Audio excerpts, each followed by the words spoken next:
Bwana, inakuwaje? Karibu sana kwa wewe ambaye kwanza unaitazama channel ya PM Online. Shoutouts za nguvu zije kwako kwa kuwa umefanya uchaguzi noma kabisa kwa kuweza kusubscribe, lakini pia kuturn on notification na kuwa mshikaji wangu wa kwanza ambaye unapokea taarifa zote kubwa za kimichezo, lakini pia burudani kipindi tu ambapo zinatokea. By the way, jana kama ni mmoja kati ya watu ambao wamekuwa wakinifuatilia, nadhani utakuwa umekutana na taarifa ambayo inamhusu Kiredio pamoja na mpenzi wake V Dollars.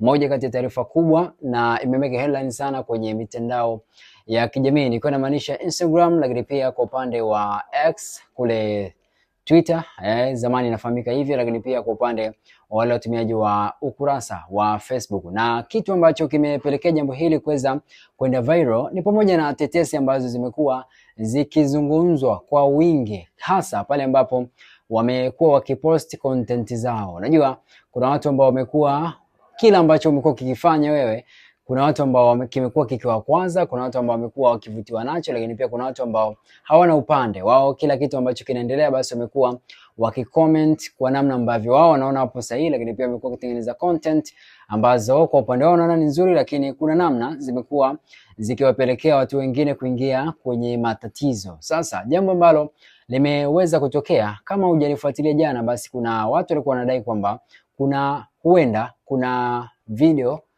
ambayo sio nzuri imeweza kuvuja ikiwa inahusisha mpenzi wa Kiredio, na hiyo hizo picha pamoja na caption mbalimbali zimekuwa zikisambazwa mno kwenye kurasa mbalimbali za mitandao ya kijamii na kupelekea watu kuuliza ni kitu gani hasa kinaendelea kati yao. Kwa wale ambao walikuwa hawafahamu au kwa wale watu ambao wamekuwa hawaelewi ni kitu gani kinaendelea, basi wamekuwa wakiwaposti pia na kuendelea kuzua taharuki huku wakiuliza ni kitu gani hasa kinaendelea baina yao. Sasa jambo lile lilimfikia Kiredio mwenyewe pamoja na mpenzi wake huyo, ambaye wamejua ni ukurasa gani ambao ulikuwa unawapost na kuwashambulia.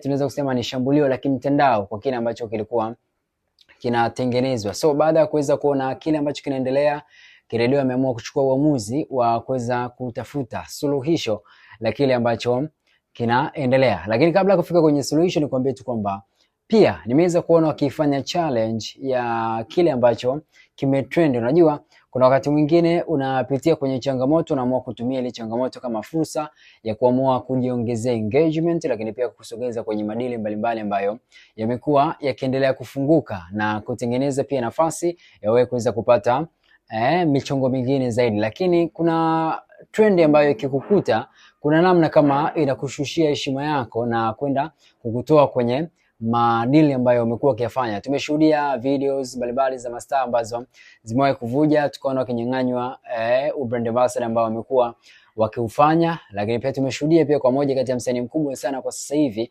kwenye ile A-list amewahi kukutwa na jambo kama hilo, na yeye ilipelekea madili yake kuweza kuondoka na kupoteza ile heshima yake kwa kipindi fulani. So kitu ambacho Kiredio amekifanya basi ni kwenda kutengeneza heshima ya kile ambacho kimeweza kusambazwa, lakini pia kuonyesha kwamba na wao pia wamekuwa serious kwenye jambo hili na hawataki liweze kujirudia tena, na nimeona wameamua kulichukua kwa serious kwa kuwa limeweza kusambaa kwenye mitandao ya kijamii.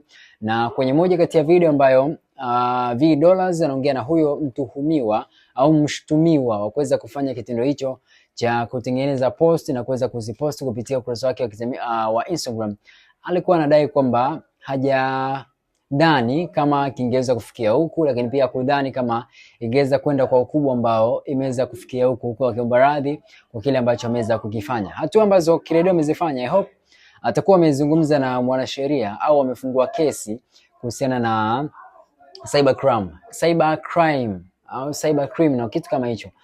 Kesi za kimitandao ambazo zimekuwa zikitokea na kwa kumba watu, hivyo huenda akadai fidia, au kama fidia itashindikana basi kuna mmoja au mshtumiwa anaweza kwenda magereza, anaweza kwenda jela kutokana na kile ambacho ameweza kukisababisha. Lakini pia ubaya wa kesi kama hizi pale ambapo Kiredio ataamua kuwa serious na kusema amepoteza labda madili mbalimbali kama mamilioni ya fedha, mtuhumiwa anapaswa kuweza kuyalipa. Lakini pia kuna wale ambao wanasema labda siko sawa, siwezi kufanya kazi ambayo nimekuwa nikiifanya, nahitaji kutulia sehemu fulani niweze kupata utulivu wa kiakili, basi mshtumiwa pia anatakiwa kulipia gharama zote za mtu ambazo amekuwa kiziingiza kwa kipindi chote ambacho ataamua kupumzika kutokana na changamoto ambayo umeweza kuisababisha wewe.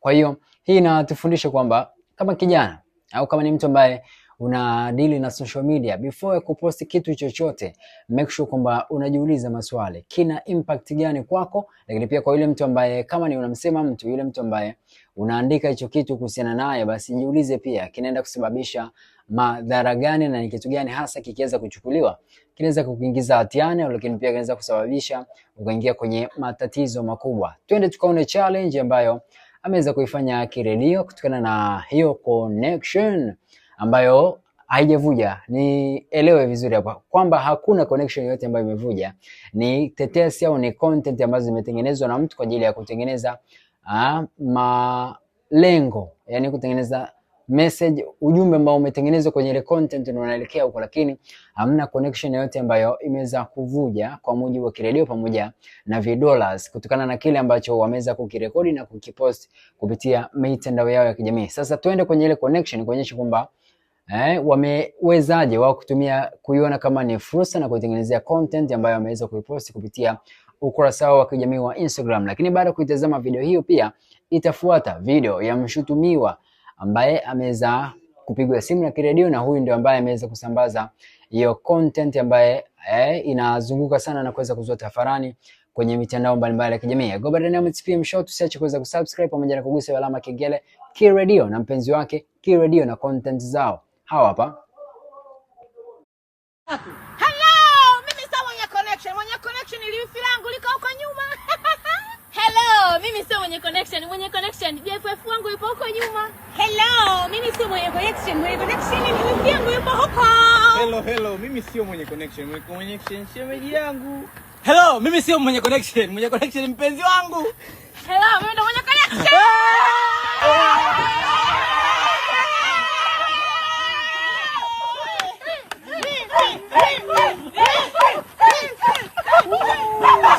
Unachokifanya mwanangu, yani unachokifanya. Mimi post ya kwanza nilivyoiona tu mimi nikachukulia hizi ndo riziki zinatafutwa hivi, pale una promote link yako ya WhatsApp fresh. Sasa ulipozilisha ya pili na ya tatu mimi nikaona sasa wewe uko serious. Sasa mimi siwezi kuongea, yani hatuwezi kuongea hivyo kaka. Yani swali lako lishafika mbali kiukweli ndugu yangu. Kwa hiyo wewe yani tukikutana tutaongea. Sasa hivi sina tena cha kufanya. Naomba nisamea na apologize. Yaani sasa unasema nilikuwa nafanya vile kama content tu, lakini sikuwa na nia mbaya. Kwenye caption za ajabu. Sawa, wewe tutasameheana tukionana ndugu yangu, wala usijali. Kakaangu, yani mimi ndo muhusika, unaongea na muhusika mwenyewe. Yani piga mahesabu, mimi ni dada yako au ni mdogo wako wa kike, unaposti kitu kama hicho. Unaona mimi nachukuliaje? Maana kwanza nimeona jana usiku nikaona tu labda huyu mtu anataka kukuza akaunti yake au nini, nikachukulia poa. Umefanya paka mablog mengine wanaanza kupost, unazoa taharuki za mambo ya ajabu. Unajua watu wanatafuta brand zao kwa nguvu gani, lakini hivyo mnajua nyaga yani amfikiriaje mnapokuwa mnafanya maamuzi yenu. Ni kweli, lakini najua nimekosea dada yangu. Sasa wewe ongea tu na Kiredio, maana mimi nilivyoona hata siku DM sikufanya chochote, mimi nikamtumia mpenzi wangu. Maana mnanikosea sana, yani sana. Sasa hivi mmezoa huko taharuki, vitu vya uongo. Ukiambiwa huko enda mtandaoni kuombe msamaha, wewe utakubali? Hapana, sikujua kama itafika huko. Yani wewe ulihisi hilo jambo litakuwaje? Ulihisi huko wazazi wangu wao wanaonaje haya mambo? Unajuaga mfikiriaje mara mbili. Mimi sijui kwa kweli mtalisolve vipi. Naomba kwanza niongee naye. Mzee. Sasa yani ngoja nikwambie, yani mimi ambako nimeshafika siwezi kusema narudi nyuma. Yani wewe tutasameheana mbele. Yani hamna shida. Mimi nishakusikiliza. Wewe ngoja tuone swala litakapofikia hivyo. Naomba sameheana. Yani mimi kama itafika huko. Naomba kuzifuta zile zote. Niko chini ya miguu yako. Sasa yani ushachelewa, maana ni ushafikia watu wengi sana yani. Yani mimi mwenyewe ninapofanya kufikiria kama hivyo, mimi niko na shughuli yetu kama kawaida, lakini nashangaa ni kwa hivyo. Ndio maana hata sijaweka caption za ajabu. Hivi unajua nguvu ya mtandao? Unajua maana ya nguvu ya mtandao?